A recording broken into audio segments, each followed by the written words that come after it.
දෙකක් වතුර බෑ අඩිය කියන්න ඇඟට හිරට මාල කොටට ඇඳලා බලන්න අඳින්න මිනි ගවුම අඳින්න අඳින්න මිනි ගවුම අඳින්න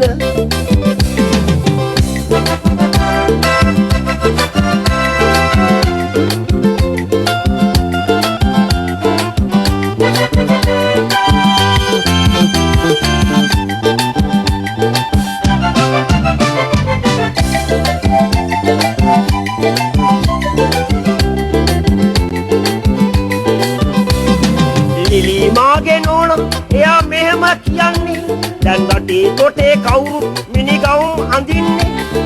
මම කොමද සාරි අඳන් මහමද යන්නේ මටත් ගවුමක් ඕනේ ඔව් මිනි ගවුමක් ඕනේ මිනි ගවුමක් මොටද දැම්ම ඔයා සොයන්නේ ඇයිද ලිලි මගේ පපුවට ගින්දර දෙන්නේ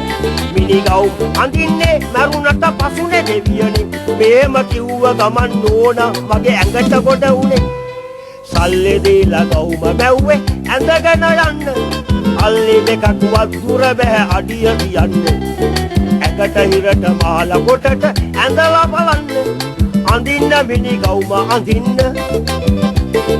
අඳින්න මිනි ගවුම අඳින්න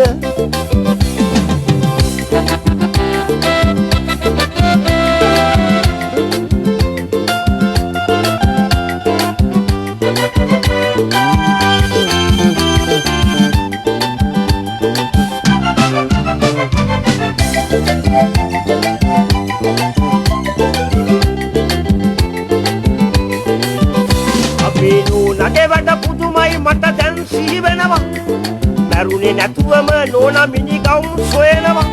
බෑ කියන්නටත් ලෝභයි අඬ අඬ ඉල්ලනවා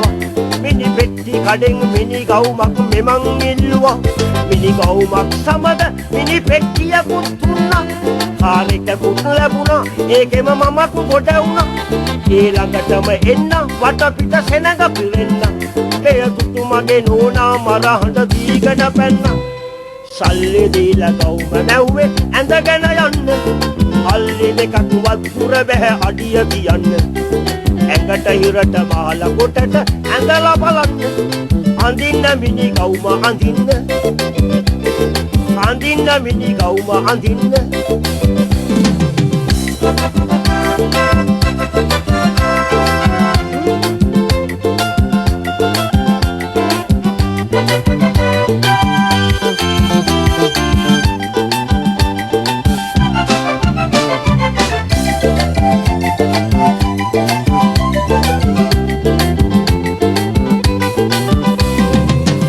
දෙවියනේ ඔයාට වෙලා තියෙන්නේ මිනි පෙට්ටි මොටද ඇයි අද අපේ කවුරුද මැරුණේ ඒ ඇසුණු මගේ ඇඟේ මාළු ගඟේ නටන්නේ අපේ නෝනට මම මේ විදියට උත්තර දුන්නේ මිනි ගවුමක් දෙන්නේ මිනි පෙට්ටියක් ගත්තම ගත්ත නිසයි ලිලි මම ගෙනාවේ දෙකම මිනි ගවුම කිව්වේ කොට්ට උරය වගේ කොට ගවුම නෝනා කිව්වා එහෙම මට තේරුණ කරපු ගොංකම සල්ලි දීලා ගවුම නැව්වේ ඇඳගෙන යන්න අල්ලි දෙකක් වතුර බෑ අඩිය කියන්න ඇඟට හිරට මාල කොටට ඇඳලා බලන්න අඳින්න මිනි ගවුම අඳින්න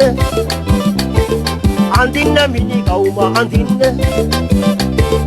අඳින්න මිනි ගවුම අඳින්න